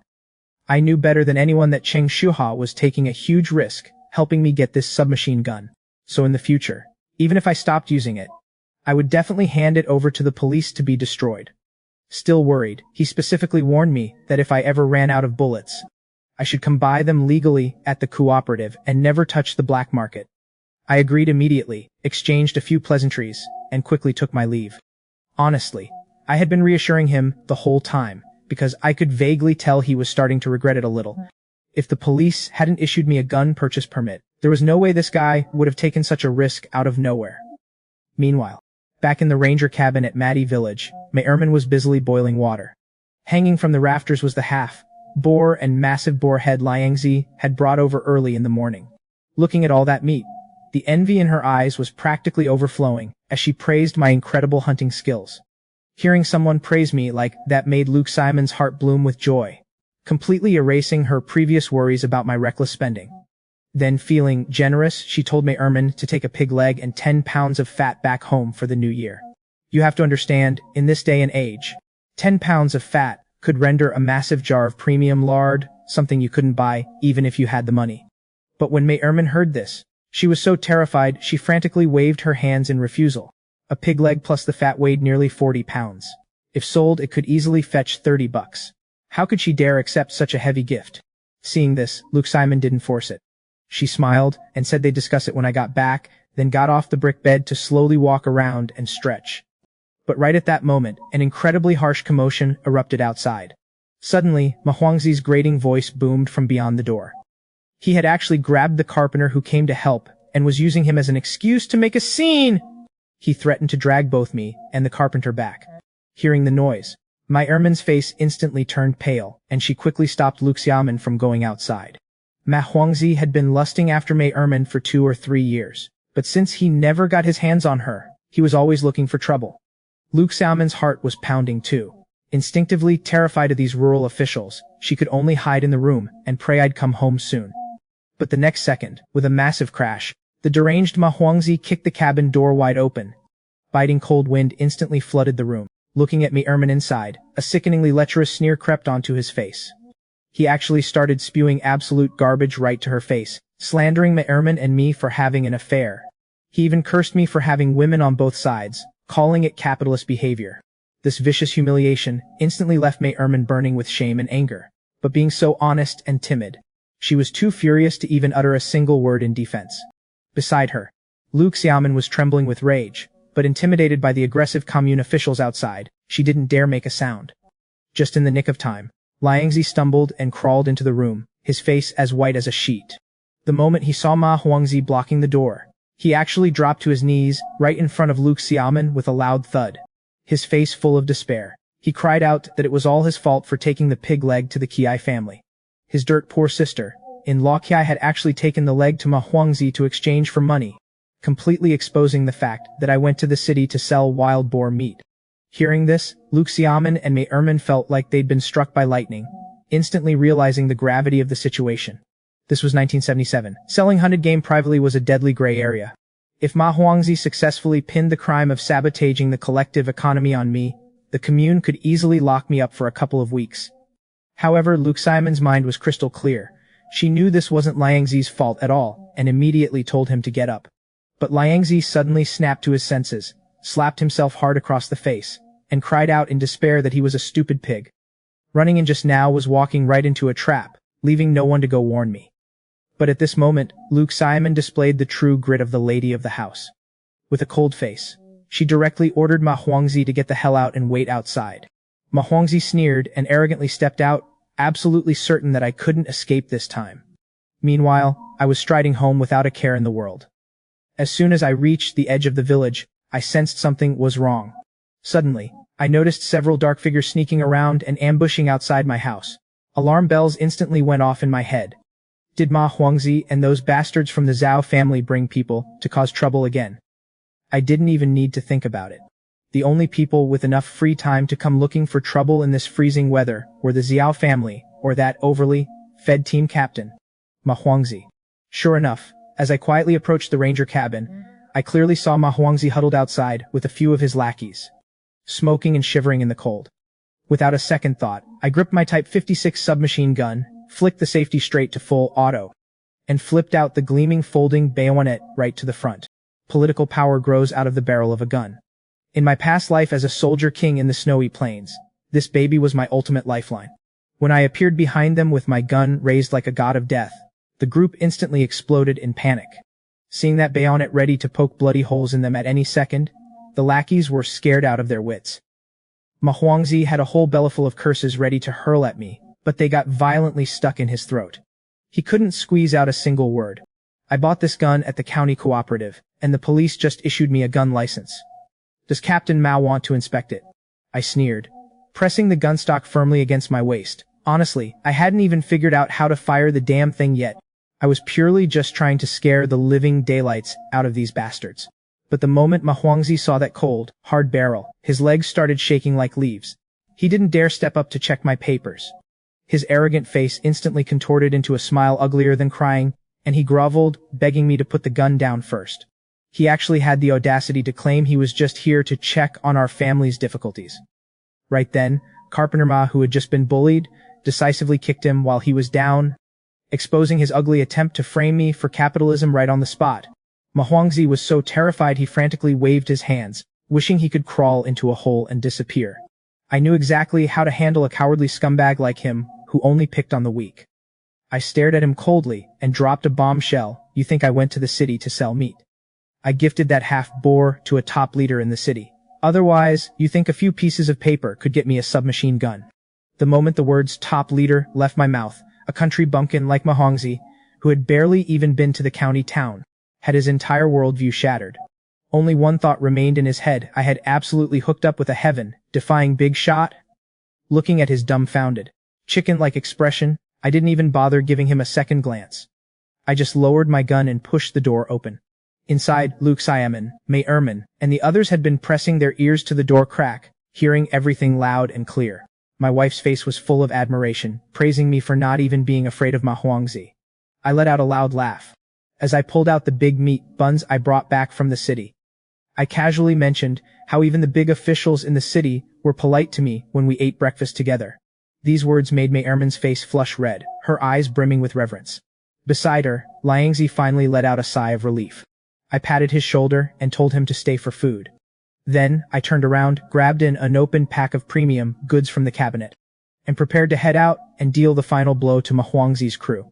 When I pushed the door open again, Ma Huangzi was actually standing in the snow like a schoolboy being punished, not daring to move an inch. The moment he saw me, he trotted over like a lapdog, smiling obsequiously and desperately trying to probe my relationship with the county leaders. I calmly tore open the cigarette pack in my hand and casually tossed one to everyone present. The moment they caught the cigarettes, every single one of them froze in place. Changhua? It was actually special issue Changhua cigarettes. You have to know, we have an old saying in the Xing and Mountains provincial Changhua city puny. A lowly production captain like Ma Huangzi was usually only fit to smoke his own hand, rolled dry tobacco leaves. He couldn't even afford Yingchun brand cigarettes. But now, I was handing out Chenghuas like I was passing out cabbages. These old chain smokers, who usually went through 2 packs a day, were now holding that single cigarette with trembling hands. Not a single one of them could bear to light it. They all carefully tucked it into their inner pockets to save for the new year. Ma Huangzi was now completely bowing down to me, his dark face practically glued to my body. He relentlessly sucked up to me, begging me not to forget him when I struck it rich. Sure, I've still got a few bottles of Mao Tai at home. I'll send some over to Captain Ma for the new year. I didn't even bat an eye as I coldly tossed out that polite lie. Sending Mao Tai was pure bullshit. I just wanted to beat him down mentally. I wanted him to know that not only did I have special issue Changhua, but I also had the Mao Tai that provincial leaders drank. No matter how much Ma Huangzi drooled over it, he knew his place. He frantically waved his hands, saying he wouldn't dare accept it. Then he took his lackeys and scurried off with his tail between his legs.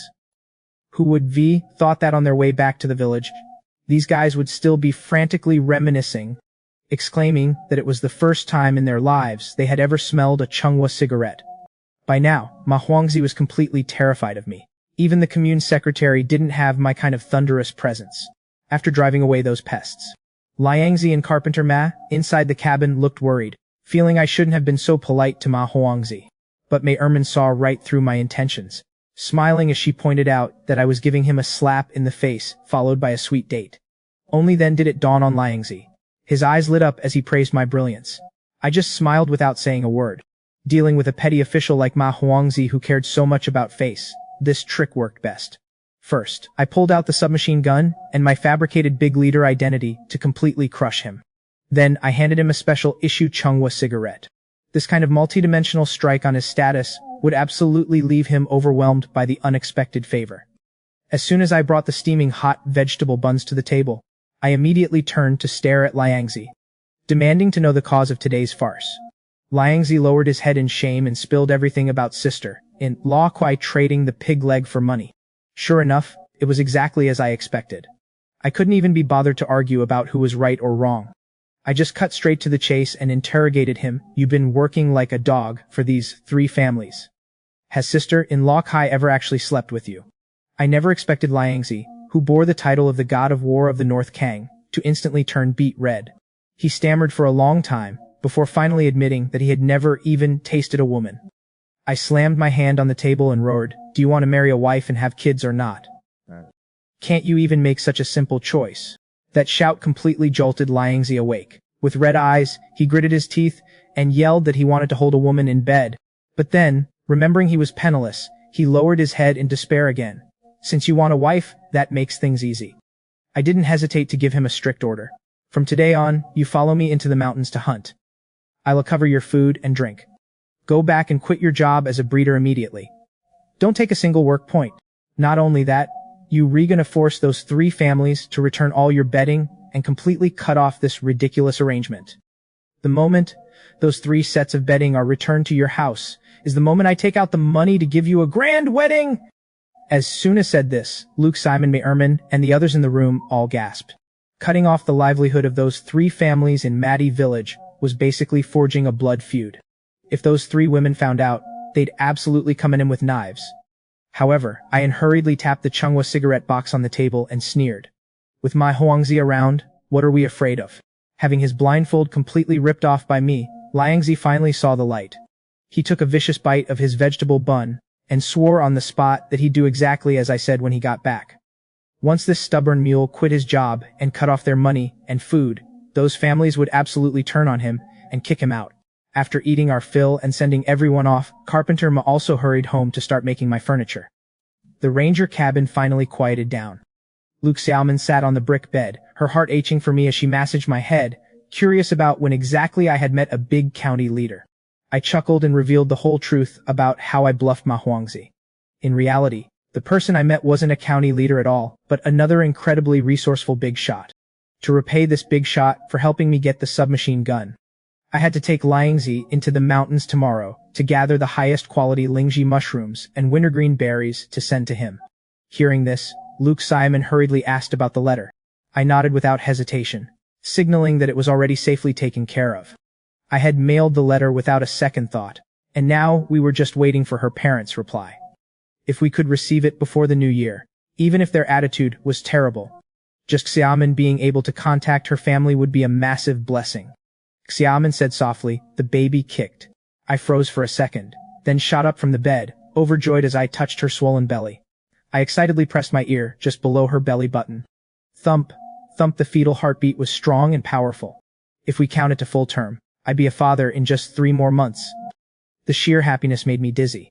Riding the high, I shamelessly pestered Xiaoman to get under the covers for a daytime nap. My hands couldn't help but wander, making her face flush bright red. But I knew that haste makes waste. After settling down, I quickly fell into a deep sleep. However, while I was sleeping soundly, all of Madi village completely exploded in an uproar. Ma Huangzi's lackeys didn't even bother taking a nap. They ran all over the village, frantically showing off the Chunghwa cigarettes I gave them.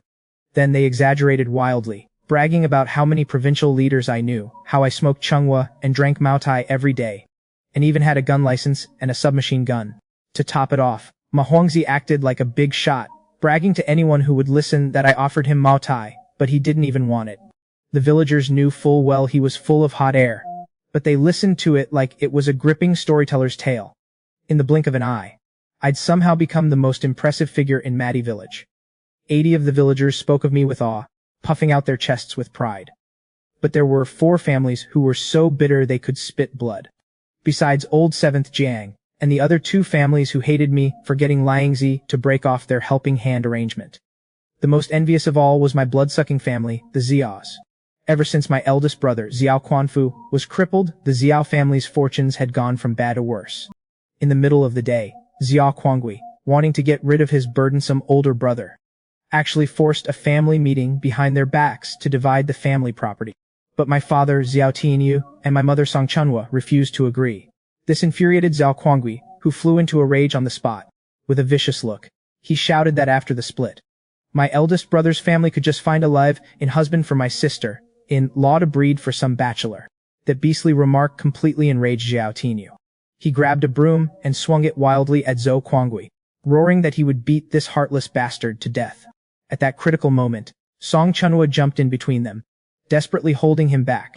Quanjun pointed a finger at Zhao Tianyu's nose and cursed him out, calling him a useless good for nothing who couldn't earn any money. As if that wasn't enough, the old hag changed her tune and turned her attention to me. She shrieked hysterically, forcing Xiao Tianyu to come find me, the son who had already severed ties with them, to ask for money. Zhao Quanjun's eyes darted, and he seized the opportunity to add fuel to the fire, saying that I now smoked Chunghua and drank Mao Tai every day. Any spare change that slipped through my fingers would be enough for the whole family to live on. If he couldn't get the money, the family had to be split. Unbelievably, even though Xiao Tianyu cursed that he wasn't counting on Zhao Quanjun to support him in his old age, his heart was actually swayed by this vicious scheme. Meanwhile, I was completely unaware of the Zhao family's sordid schemes. After waking up, I was leisurely butchering the half of the wild boar. Carpenter May even personally delivered a large stew pot and a pre-mixed blend of braising spices. I skillfully seared the hair off the pig and blanched the meat. The rich aroma of braised pig's head instantly filled the house. Xiaoman's eyes lit up with delight. But then she suddenly asked me with a troubled look why Mei Ermin had flatly refused the 10 jin of meat and a pig's leg she tried to give her that morning. Looking at her innocent expression, I chuckled and told her the reasoning was actually quite simple. Seeing Xiaoman's purely confused face, I cut right to the heart of the matter. At its core, everything in this world is an equal exchange of value.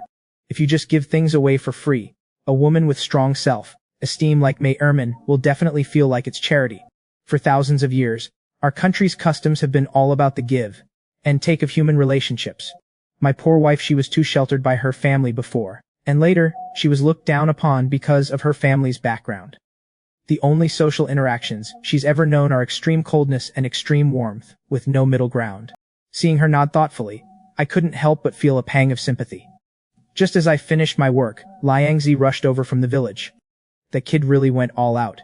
Not only did he quit his secure job as an animal feeder, but he also gave up his work points from Ma Huangzi's side.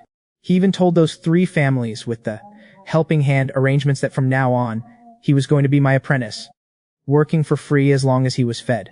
I figured it wouldn't be long before those 3 families, unable to make ends meet, would throw his bedroll right out the door. I told him to make a few more snares at home tonight, and we'd head into the mountains on time tomorrow morning. I wasn't worried about safety at home at all. During the day, Carpenter Ma and Merman would be keeping an eye out. Plus, with Mai Huangzi's intimidating presence in the village, no one would dare cause trouble, not even if you gave them 10 times the courage. Then, I stared straight at Liangzi and asked him how the task I'd given him was going. Without a word, the kid pulled a yellowed map from his coat and slapped it on the table.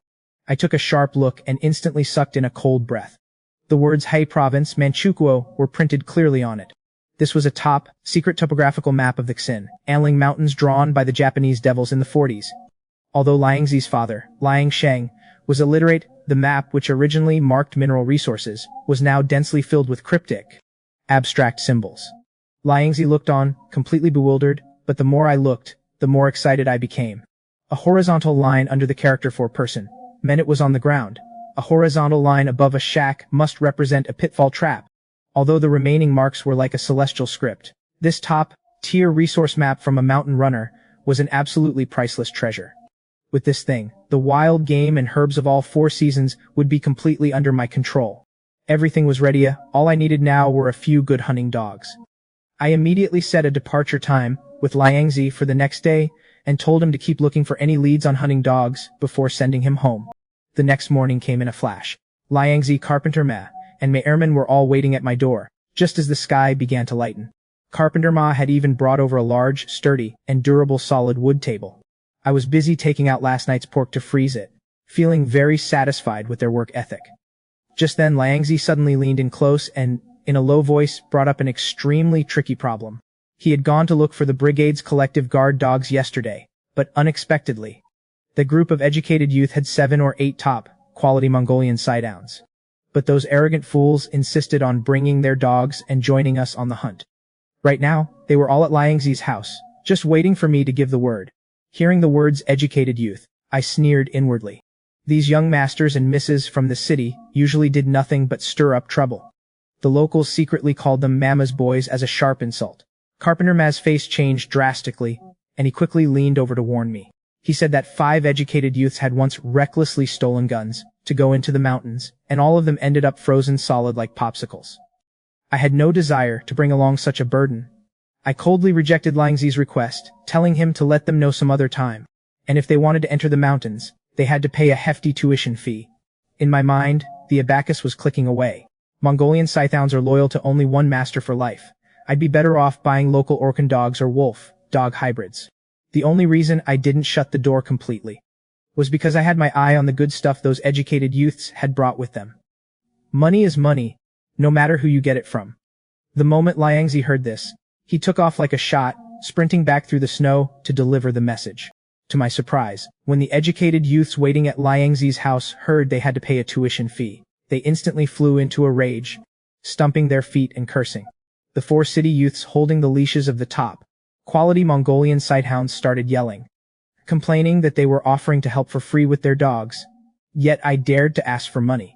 They arrogantly boasted that it was just hunting a wild boar or killing a wolf. With guns in their hands, they were just as capable. Then, everyone's eyes shot toward the local educated youth who was their leader like Xiangdong, pressing him to make a decision immediately. In fact, right after I had left, this group of arrogant but incompetent fools had already stirred up a huge mess. Like Xiangdong, holding the leash of a pure black Mongolian Sighthound that looked like the howling celestial dog, became the group's grim-faced leader. Relying on the fact that his parents were soon to be reinstated government officials, even the brigade's party secretary had to be polite to him.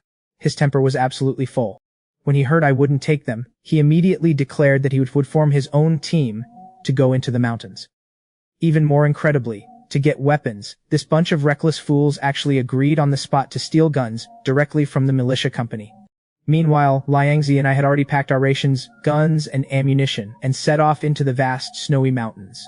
Clutching the top-secret map, I headed straight for Blind Man's Ridge to the west, planning to get some Ganoderma mushrooms and mistletoe berries today. But just halfway there, Liangzi suddenly hunched his shoulders and started to get nervous, muttering over and over whether a man-eating black bear would really appear on Blind Man's Ridge. I almost laughed out loud. It was already December. The black bears in the mountains had long since found dens to hibernate in. And even if, by some 1 in a million chance, we ran into one that hadn't gone to sleep yet, was this submachine gun in my hands, loaded with 30 rounds, just a damn fire poker. As soon as we stepped into the territory of Blind Man's Ridge, I spotted messy clumps of mistletoe berries on the tree branches. I immediately shoved a long pole with a sickle tied to it into Liangzi's hands, and gave him a direct order. He had to cut down at least 50 jin today. I also tossed him a plastic survival whistle for self-defense. After setting Liangzi up, I plunged alone into the deeper forest in search of bottle-cap Ganoderma. This stuff grew specifically at the roots of dead broad-leaved trees. With the mountains sealed by heavy snow, finding it was as hard as reaching for the sky. But my luck was unbelievably good. Relying on the faint memories in my head, I searched my way up to the mountainside. Suddenly, under a thick, dead poplar tree, I started digging away the thick snow with my bare hands. The moment the snow scattered, my hands touched a hard object even bigger than my upper body. I was so excited I almost shouted out loud. It was a top-quality bottle-cap Ganoderma with a full 28 rings of growth. nearly 30 years old and not a single flaw. If used as a decorative gift, it would be an absolute shocking, priceless treasure. I quickly took out my saw and, in a few swift moves, cut the priceless treasure off, tree bark and all. Just as I was holding the Ganoderma, unable to put it down, and even considering whether to just keep it as a family heirloom, an extremely sharp sound suddenly came from the foot of the mountain. The next second, a deafening gunshot ripped through the silent forest. Crap. My head buzzed. I threw the Ganoderma onto the snow and sprinted madly down the mountain. As I raced downhill, continuous barrage of gunshots and shrill whistles poured into my ears like a death summons. When I, panting for breath, reached the ice surface near the Six Paths River, the tragic scene before me made me gasp. Those educated youths, who had been boasting about going into the mountains on their own, were now scrambling and crawling on the smooth ice, wailing and crying. They didn't even know how to release the safety on their shoddy guns, and they were tearfully blaming their leader, Li Xiangdong, for everything. Less than 10 meters in front of them, Liangzi was holding his gun and frantically pulling the trigger. Following the direction of Liangzi's smoking barrel, I saw a giant black bear, covered in thick black fur and built like a fortress, standing ferociously on its hind legs. Looking down from above, I could see the black bear was nearly 2 meters tall, with a frame more terrifying than a wrestler's. Its two thick forepaws were furiously beating its chest, making a thunderous thumping sound. Meanwhile, from over 50 meters away, Liangzi was aiming his crude shotgun and firing wildly. The shotgun pellets he fired just seemed to tickle the massive beast. In reality, the kid's legs were shaking with fear. He was shooting desperately only to draw its fire, counting on me to get down the mountain and save them. Then, the few hounds like Xiangdong had brought charge forward madly to protect their master. But the black bear didn't even try to dodge. With a single swipe of its heavy paw, with a sickening crack, one of the hound's necks was instantly snapped. The dog was sent flying several meters, crashing onto the ice and vomiting blood before dying on the spot. Seeing his beloved dog die so horribly, Li Xiangdong let out a roar of anguish. Unexpectedly, the kid managed to steady himself on the ice, tightly gripping the stolen Type 56 semi-automatic rifle. He scrambled to push off the safety, his eyes bloodshot and his face covered in sweat as he frantically pulled the trigger. Black Bear, I'm not finished with you today. Gunshots echoed wildly across the silent, blind man's ridge. However, aside from being startled into shaking its head, the black bear didn't even have a scratch on it. Turned out Li Xiangdong had no idea how to use a gun. With every shot he fired, the rifle jumped uncontrollably, sending bullets flying everywhere like wild horses. Covered in a cold sweat, he reached out to the person next to him for a new magazine, but the other educated youths were already scared stiff. 2 of them had even wet their pants on the spot. Just then, the thoroughly enraged black bear let out a deafening roar. It kicked off powerfully with its hind legs, its massive body launching like a cannonball straight at Li Xiangdong. Li Xiangdong's face instantly turned ashen with terror, his legs went weak, and he nearly collapsed to the ground. Liangzi, watching from the side, stomped his feet in panic, screaming at the top of his lungs, "Xiangdong, get out of the way!" He had almost drawn the bear's aggro, but like Xiangdong's wild shooting had completely ruined the situation. The remaining 3 hounds gave chase desperately, one even leaping onto the bear's back. But they were completely helpless against the ferocious beast. At that critical moment, I finally got within range. I raised my submachine gun and held down the trigger. A burst of bullets accurately peppered the ice in front of the black bear, forcing it to halt its charge. Then, I strode closer, decisively switching to burst fire mode. As the distance closed, several scorching bullets pierced the beast's vitals. But instead of retreating after being injured, the beast went completely berserk. It ignored the piss, scared weaklings on the ground, and charged straight at me with bloodshot eyes. I gave a cold smirk and held the Type 56 submachine gun steady. Seeing its sharp claws and teeth less than 50 meters away, I calmly took aim and decisively pulled the trigger. A single shot to the head. The massive beast, weighing hundreds of pounds, froze in mid-air, and then crashed onto the ice like a small mountain. I took a deep breath, my heart pounding. Running into a black bear that wasn't hibernating in this frozen wasteland was even more bizarre than finding a 100-year-old Ganoderma. Just then, a pale-faced Liangzi scrambled over, not even daring to look at the dead bear. He gulped hard, trembling all over. "Third brother. You finally made it?" If these educated youths had died here, it would have been a huge mess. I glanced coldly at the idiots collapsed on the ground, my heart filled with contempt.